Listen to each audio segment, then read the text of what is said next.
ব্যস্ততম ঢাকা-চট্টগ্রাম মহাসড়ক, দ্রুতগামী যানবাহনের গন্তব্যে যাওয়ার প্রতিযোগিতা চলে এখানে।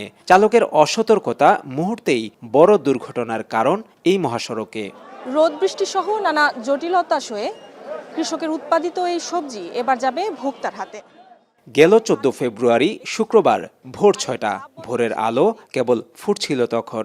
রাজশাহী থেকে নিজের শ্বশুরবাড়ি যাওয়ার পথে পদুয়ার বাজার ইউটার্ন এলাকায় বাস থেকে নামেন এখন টিভির রাজশাহী ব্যুরো রিপোর্টার মাসুমা। স্বামী সৈকত সহ একটি সিএনজি অটোরিকশায় ওঠামাত্রই পেছন থেকে ধাক্কা দেয় একটি সাদা মাইক্রোবাস। আর তখনই সিএনজি থেকে ছিটকে মহাসড়কে পড়েন মাসুমা, তার স্বামী ও সিএনজি চালক। রাস্তায় কোনো পথচারী না থাকলেও অদূরে দুটি দোকান থেকে ঘটনা প্রত্যক্ষ করেন রুহুল আমিন ও রাসেল। সকাল 6:40 মানে এখানে একটা ঘটনা হয়েছিল। মানে এখানে একটা লরি দাঁড়াতে ছিল। লরি দাঁড়ানোর পরে ওই দিকের থেকে একটা গাড়ি আছে সিএনজি, এদিকে তো একটা সিএনজির পিছনে আসছিল আপনার হাইসে ছিল, হাইসাই মারি দিচ্ছে। একটা গাড়ি লরি সাইডে দিয়ে খারাপ ছিল। তারপরে মনে করেন না আমরা এনে ছিলাম, এর মধ্যে হাই এক্সট্রা ঢাকা থেকে আইয়ে মারিয়ে দিস পিছন দিয়া। এর মধ্যে একটা মহিলা ছিল, একটা পুরুষ নূরজান থেকে আইয়া সিএনজি ড্রাইভারে ডাক দিছে। বেশ কিছু সময় সড়কে পড়েছিল মাসুমা।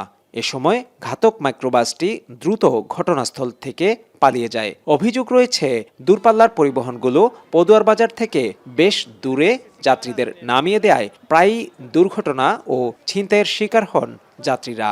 এটা আপনার পদুয়ার বাজার বিশ্ব রোড সন্ধু হোটেলের অপর সাইডে গাড়িগুলো এখানে থামি যাত্রীগুলো নামে দেয়। এখান থেকে নুরজানে যেগুলো হোটেল বেরোতে দেয় নুরজানেরগুলো নুরজানে চলে যায়। খোলা জায়গা জি পেছনে মার্কেট রাস্তার ভিতরে নামায় গাড়িগুলা যে হোটেল নূরজাহানের অপর পাশে নামায়, তারা খোলা জায়গায় নামায় এবং কি ইউটার্নের একটু আগে দিয়ে নামায়, এমন একটা বিপদসীমা জায়গায় নামায়। সিসিটিভি ফুটেজ বিশ্লেষণ ও অনুসন্ধানে জানা যায় মাইক্রোবাসটি নতুন ও সাদা রঙের। জনৈক প্রবাসীকে নিয়ে মাইক্রোবাসটি ঢাকা থেকে ফিরছিল বলেও জানা গেছে। গাড়ির নম্বর প্লেটের শেষ 3 ডিজিট 485।